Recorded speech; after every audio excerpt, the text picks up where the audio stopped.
Welcome back, you brilliant people, and today we're going to get into an important topic, and that is to keep yourself more vigilant in free mode. Do you ever find yourself getting murdered by a griefer sometimes and then asking out loud, how? Maybe you didn't understand how they did it, or maybe you just weren't vigilant. Also, before we start, if you find this video helpful, you should definitely subscribe, and if you don't, I will stalk you with a bandito constantly. Enjoy!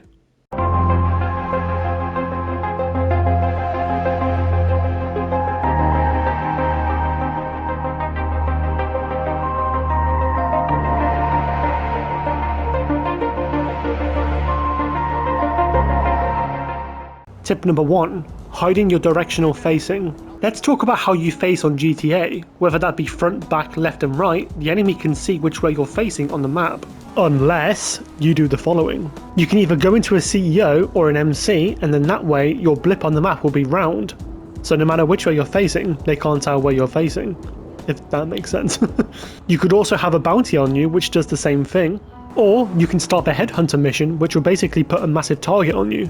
Doing this will not only benefit you from the direction, it will also give you the opportunity to get in any vehicle and the enemy won't know which vehicle you're in until they approach you, with the bounty or headhunter, that is. Number 2. Certain vehicles don't show as blips on the map. Speaking of blips, weaponized vehicles all usually have a unique symbol which show on the map, such as the oppressors, the deluxos, or even the APC. However, there are some really good weaponized vehicles out there which don't show as a blip on the map, and they can come in handy when you think somebody's the type to come over and attack. The Night Shark, the Torraider and the Vigilante are to name a few which don't have a blip, but this advice also needs to be reversed as well. Always be aware of any player you're passing, because you might not know if they're in a weaponized vehicle. Number 3. If you think somebody's trying to go for you on the map, pretend not to acknowledge it. Checking your surroundings and kill feed is no doubt a good way to practice being aware. When you do think somebody has it in for you and is approaching, the best thing to do is remain calm and pretend that you're not acknowledging it. For example, an oppressor Mark II could be here and they could be following you like this. Give yourself time to breathe and plan to attack, or escape. So for example, if you're inside a Torraider and an oppressor Mark II is coming towards you, give yourself plenty of room to lock onto them. And if you're in a tank and see an oppressor Mark II coming for example, go underneath some cover. Because if they really were trying to go for you, you'd have a better chance to get them like this. Also, if you have the drop teleport method, keep your phone out. And press it when you think they're about to attack, if you can't fight back in that moment. Number 4. Be mindful about bounty placements. If you're in a fight and the other player decides to be cheeky and teleport away or maybe drive off, think twice before putting a stress bounty on them. Doing this will give them a massive advantage against you because they can now get into any vehicle they want and surprise you, like I mentioned in tip 2. Instead, you should just probably stress call the mercenaries or a mugger. This tip is mainly aimed at the super griefer tryhards. Number 5. You can go off radar inside some apartments or businesses. When you're inside certain buildings or apartments, you can use your CEO abilities, such as going off the radar. This is extremely useful if somebody is stalking you outside of the place that you're in. If you're in your agency for example, you can ghost and then teleport to your apartment and make a nice getaway with plenty of time to spare. But you can't do this inside your apartment however. This is mainly inside businesses which are newer. Unfortunately, I haven't tested them all out to see which ones work, but the agency and the facility are two that definitely do. So yeah, that's cool. Number 6. Getting too drunk at your apartment spawns you at the hospital. Getting trapped inside your apartment with some cheeky griefers stalking you from outside can be intimidating. If you're somebody who's not good at using teleport methods, then no problem, because you can actually teleport legit. So first of all and only, you need to get drunk and pass out. This might take me a few drinks because mama didn't raise no lightweight. Once you've done that, you will spawn at the nearest hospital. If the hospital is a good distance away from your apartment, then this tip will definitely help you out. Number 7. Alternate your time off the radar. Going off the radar isn't a bad thing to do, everybody does it, so you should as well.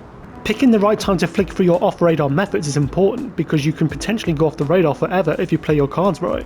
So first for example, go in out of sight, and then once you've killed the griefer, this will remove you out of sight. So then switch to ghost, and then once your ghost is almost expiring, you can then call Lester to go off the radar for an extra minute.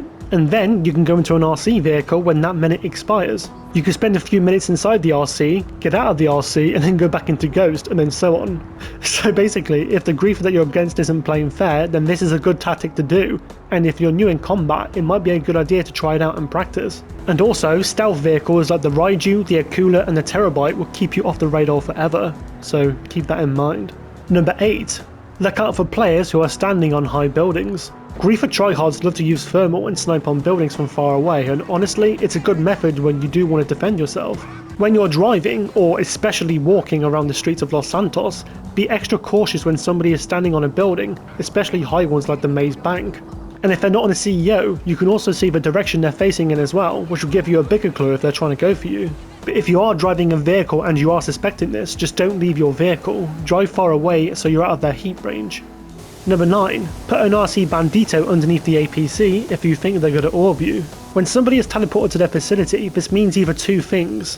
One, they're going to trash talk you into absolute oblivion, and the second one is usually that they're going to orb you. If your case is the second one, then there is a trick which almost works every time. Get yourself a Bandito and hide it underneath your APC tank if you have one. Doing this will make the person orbing you think that you're inside the APC, but what will actually happen is that they'll waste 750k trying to blow up your vehicle. It's simple yet effective, and it's worked for me so many times. Number 10. Memorize interior locations. Memorizing the locations of the interiors is important in GTA 5 for numerous reasons. If somebody is inside a facility, you need to know that it is one because they might orb you. Or maybe if they're inside an arcade, they can sneak drone attack you. Or if they're in an agency or a CEO office, they might go onto the roof and snipe you. Not only that, you need to keep an eye on things like Kasatkas. If they're in one, they could be sending a remote missile your way. It's always good to be paranoid, isn't it? Yeah. Number 11. Expanding the map every so often. This is just a small tip, but expanding your map every 10 seconds or so to scan your surroundings is effortless and can save your meat in most cases. You can see a lot more further doing this, and while there is an option to keep it expanded forever, just don't do it. It's a headache. Tip 12. When you join lobbies, look at everybody's name first. Scanning through names when you've just joined a lobby is a good way to see where to avoid and who to look out for. If you see names like barcodes, or this symbol, then there's a 100% chance they're going to be an absolute annoyance in the lobby. They're basically the quiet kids at school who got bullied and then take it out with strangers on the internet years later. Also, if their KD is anything above 69.69, they spent their mommy's money for that to happen, because that's a modded account. Number 13. Listen out for stealth jet noises. The Raiju stealth jet is brilliant in terms of sneaking up on players last second and finishing them off quickly. But the good news is you can hear the stealth jets from quite far away, and if you're wearing a headset you can also sense the direction which way it's coming from as well. To be honest, jets are only a threat these days if you're inside a vehicle, so if you're not playing with the radio one, you'll be able to hear them from miles away.